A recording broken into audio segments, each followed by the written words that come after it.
Alors venons-en à Zbigniew Brzezinski et on n'est pas trop loin de la politique étrangère. Il a été l'inspirateur, je disais le Kissinger de Jimmy Carter, je ne sais pas si vous me pardonnerez ce raccourci, vous le spécialiste de l'Amérique, mais il a inspiré énormément Jimmy Carter, il a inspiré aussi jusqu'à Obama.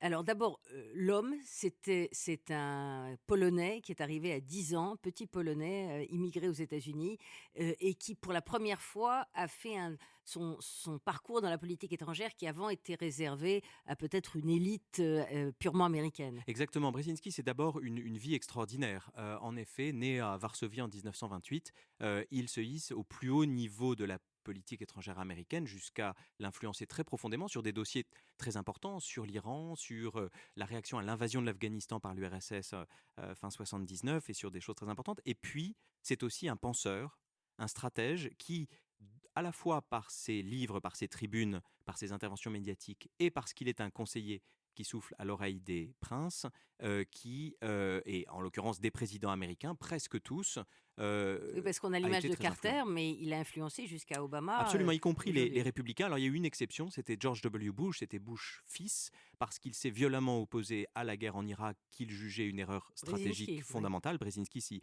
est opposé très fermement, et c'est une des choses qui l'ont rapproché d'Obama. Heu, c'était un soviétologue, distingué, si j'ose dire, et il a assez vite compris que, le Proche-Orient, le Moyen-Orient allait devenir un problème plus important que l'ancienne URSS. Est-ce qu'il avait raison dans cette vision-là?